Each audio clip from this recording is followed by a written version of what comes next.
हर हर महादेव साथियों, आप सभी का अपने चैनल लव यू जिंदगी में तहे दिल से स्वागत है। आप सुन रहे हैं अपनी पसंदीदा कहानी वफा। अब हम करेंगे तीसरा भाग। अनन्या की बात बिल्कुल सही थी। अभी ये लोग इस मैटर पर बात ही कर रहे थे। रणवीर के सामने सच्चाई ना आना, यह इस समय इन लोगों की सबसे बड़ी जिम्मेदारी थी। जब तक कि रणवीर ही रणविजय के खिलाफ कोई घातक कदम नहीं उठा लेता, जब तक यह दोनों आमने सामने की लड़ाई नहीं छेड़ देते, तब तक रणवीर को इन सब चीजों से अनजान रखना जरूरी था। लेकिन साधना जी रणवीर के सामने सारी सच्चाई को इस तरीके से रख सकती है, इस बारे में तो इन लोगों ने सोचा ही नहीं था। इससे तो घर के चिराग से ही घर को आग लग जाएगी, मानसी सोचते हुए बोली, और उसने तुरंत रणवीर को फोन लगा दिया।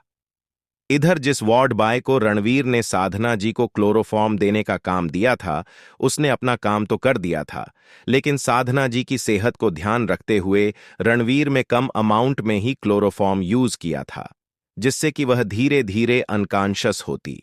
उन्होंने रणवीर को देख लिया था। रणवीर को देखकर साधना जी हैरान रह गई थीं। वह जितनी जल्दी हो सके उससे कुछ कहना चाहती थी कि उससे पहले ही रणवीर उस वार्ड बॉय के साथ साधना जी को लेकर लिफ्ट की तरफ बढ़ने लगा था। तभी उसका फोन बजा। फोन में दूसरी तरफ मानसी थी। इधर मानसी रणवीर को वापस आने के लिए कन्वेंस कर रही थी। प्लीज मॉम, समझने की कोशिश करो ना, मैं दादी को इस तरह से छोड़कर नहीं आ सकता। उन्हें हमारी जरूरत है।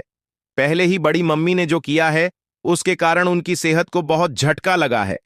वह फिलहाल अपने पैरों पर चलने लायक भी नहीं है, और अब पता नहीं रणविजय सिंह राणावत उनके साथ क्या करने वाला है। अगर आज मैं यहां से उन्हें नहीं ले आ पाया तो वह उन्हें यहां से ले जाकर कहीं और काल कोठरी में डाल देगा। रणबीर में साधना की कंडीशन मानसी को बताई, लेकिन मानसी को साधना जी कंडीशन से क्या मतलब था। तो फिर तुम दादी के लिए अपनी मां को छोड़ सकते हो ना, मानसी ने कहा।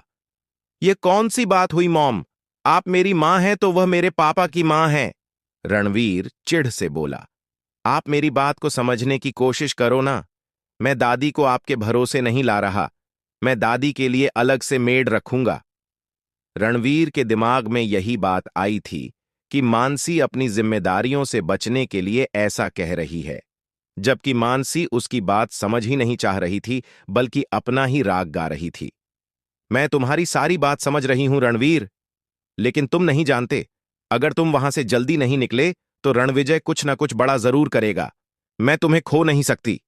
तुम अभी रणविजय को नहीं जानते, इसी कारण मैंने तुम्हें इन सब चीजों से दूर रखा है और अभी भी दूर रखना चाहती हूं, मानसी ने रोते हुए कहा। वह फोन पर ही हिचकियों से रो रही थी, एक तरह से रणवीर को इमोशनल ब्लैकमेल कर रही थी। रणवीर ने वार्ड बॉय को साधना जी को आगे ले जाने के लिए कहा और मानसी से बात करते हुए थोड़ा पीछे रह गया। इधर रणविजय भी डॉक्टर के पास से साधना जी को लेने के लिए बाहर निकला था, लेकिन जब उनके आने में देरी हुई तो रणविजय खुद उनके वार्ड की तरफ बढ़ गया। लंबे से कॉरिडोर में एक कोने में खड़े रणविजय को साधना जी डॉक्टर के केबिन में आने के बजाय उल्टे डायरेक्शन में लिफ्ट की तरफ जाती हुई उसे पीछे से दिखाई पड़ी। रणविजय ने कड़कती हुई आवाज में पूछा, उधर किधर जा रहे हो? रणविजय की आवाज सुनकर रणवीर ने अपनी चाल तेज कर दी थी, लेकिन रणविजय ने भी पीछे से दौड़ते हुए जाकर रणबीर की पीठ पर हाथ रख दिया। लेकिन रणविजय को सामने देखकर वो वार्ड बॉय जिसने साधना जी की चेयर पकड़ रखी थी, बहुत बुरी तरह से डर गया था।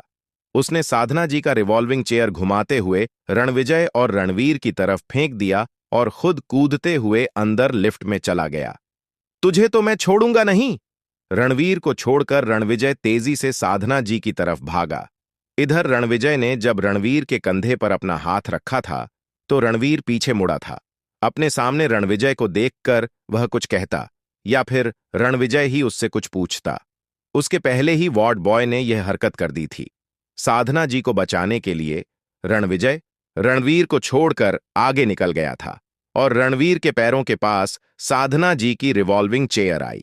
इधर साधना जी, जिन्हें अभी शायद हल्का सा होश था, उन्होंने धीरे से पुकारा, रणविजय।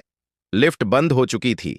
वह वार्ड बॉय नीचे की तरफ रणविजय के हाथों से बचकर भाग चुका था, इसलिए साधना जी को देखने के लिए इधर रणविजय आया, पर पूरा कॉरिडोर खाली था। भागकर कहां जाओगे? आज तक रणविजय सिंह राणावत के हाथों से उसका कोई भी दुश्मन बचा नहीं है। उसने तुरंत फोन निकालकर अपने गार्ड को नीचे अलर्ट होने के लिए कह दिया। वह लड़का कहां गया जो कि यहां पर खड़ा था? रणविजय हैरान रह गया। इधर रणवीर ने साधना जी को संभाल तो लिया था, लेकिन रणविजय की तेज आवाज सुनकर डॉक्टर, नर्स सभी तेजी से अपने केबिन से निकलने लगे थे। मानसी उधर से फोन पर थी, जो कि बार बार रणवीर को वहां से निकलने के लिए कह रही थी। रणवीर ने तुरंत अपने दिमाग में सोचा, अगर वो यहीं पर फंस जाता है या फिर आज ही रणविजय के हाथ आ जाता है तो सारा खेल खत्म हो जाएगा। इसलिए इस समय यहां से निकलने में ही भलाई है। डॉक्टर और नर्स की भीड़ का फायदा उठाते हुए वहां से निकल गया था।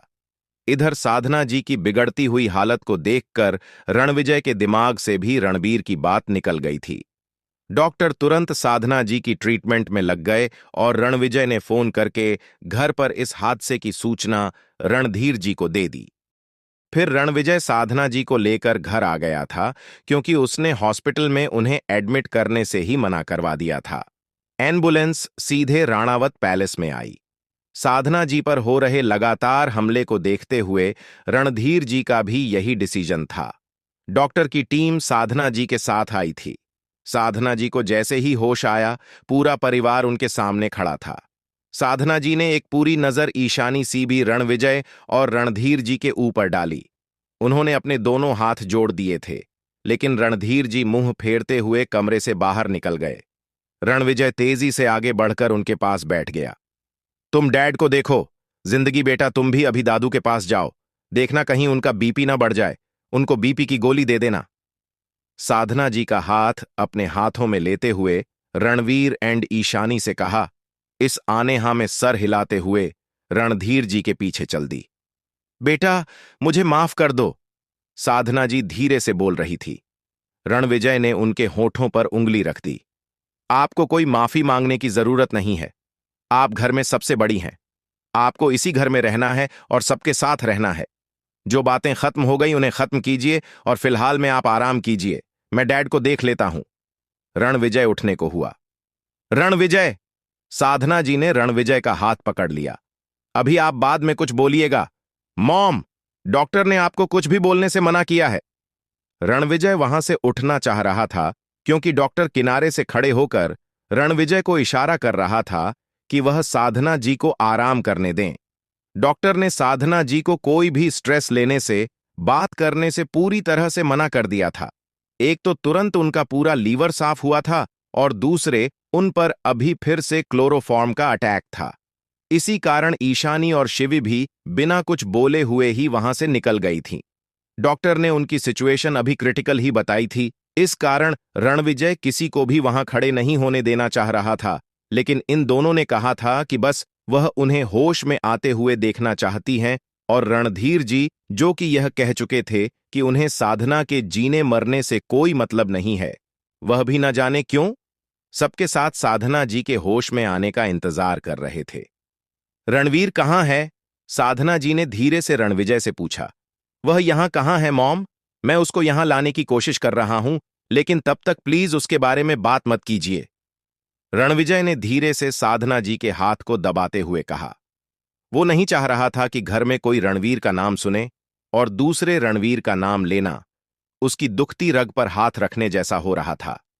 रणविजय ने बेबसी का आलम बहुत झेला था, लेकिन यह पहली बार ऐसा था कि उसे सब कुछ पता होते हुए भी उस चीज को हासिल नहीं कर पा रहा था। ईशानी जब उससे दूर जा रही थी, तब भी वह बेबस हो रहा था, लेकिन फिर भी जिंदगी के आने की खबर ने उसकी जिंदगी में जिंदगी के रंग भर दिए थे। फिर जब ईशानी और जिंदगी उससे दूर हो गई थी, तो रणविजय को कुछ याद ही नहीं था।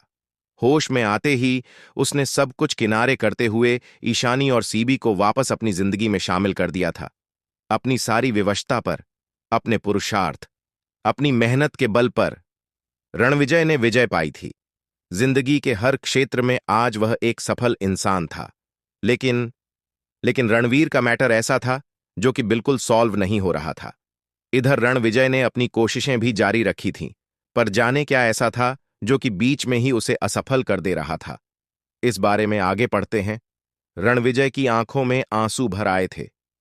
रणविजय, हॉस्पिटल में रणवीर था, साधना जी ने काफी मेहनत करते हुए भारी आवाज के साथ बताया। क्या? रणविजय को जब साधना जी की बात समझ में आई तो बिल्कुल शॉक्ड हो गया। साधना जी ने हां में सिर हिलाया। मैंने उसे खुद बंद होती हुई आंखों से देखा था, इसीलिए तो मैं उसके साथ जा रही थी कि उसे सच बता सकूं। वह नादान है, रणविजय, उसकी कोई गलती नहीं। रणवीर को कुछ पता नहीं, वह तो मुझे लेने के लिए आया था। धीरे धीरे बेहोश होते हुए साधना जी जाने क्या क्या बोल रही थी, पर रणविजय उनकी बात समझ रहा था। डॉक्टरों के अनुसार साधना जी के ऊपर क्लोरोफॉर्म का असर अभी 2-3 दिन तक रहना था, लेकिन साधना जी की बात ने उसके दिमाग की सोचों को दूसरा एंगल दे दिया था। साधना जी की टूटी फूटी बातों से ही उसने सारी घटना का अनुमान लगा लिया था। यानी कि जो लड़का वहां से गायब हुआ वह रणबीर था, मेरा बेटा रणवीर, क्योंकि वार्ड वाई तो अभी भी मेरे आदमियों के पास है, और जहां तक वह बता रहा है कि उसे किसी ने इस काम के लिए पैसे देने का ऑफर किया था। मुझे इस वार्ड बॉय से मिलना होगा। वह तुरंत उठकर खड़ा हुआ। आप आराम कीजिए मॉम, हम बाद में बात करते हैं। रणवीर, मेरी बात सुनो। अब साधना जी आधी बेहोशी में लगातार रणवीर का नाम लेकर बोल रही थी। ये किसको बुला रही है? साधना जी की आवाज भले ही स्पष्ट नहीं थी, पर फिर भी रणधीर जी को कुछ शक सा हो गया था। वो ठीक उसी वक्त रणविजय से मिलने और साधना जी को देखने कमरे के दरवाजे पर खड़े थे। कौन है ये रणवीर? किसको साधना याद कर रही है? रणधीर जी ने गौर से रणविजय के चेहरे पर अपनी नजर जमाते हुए पूछा, क्योंकि रणधीर जी को अपने सामने देखकर रणविजय शॉक्ड हो गया था। रणवीर! साधना जी एक बार फिर से चिल्लाई। रणधीर जी, आप साधना जी की तरफ बढ़ चले थे, लेकिन वह रणविजय से अपना जवाब भी चाहते थे, और रणविजय को अब समझ में नहीं आ रहा था कि उसे रणधीर जी को क्या जवाब देना चाहिए। न्यू एपिसोड आपको कैसा लगा कमेंट करके जरूर बताइए। मिलते हैं। वीडियो को लाइक और चैनल को सब्सक्राइब करना बिल्कुल मत भूलिएगा। आपकी हर एक समीक्षा का मुझे इंतजार रहेगा। अगले भाग में हर हर महादेव।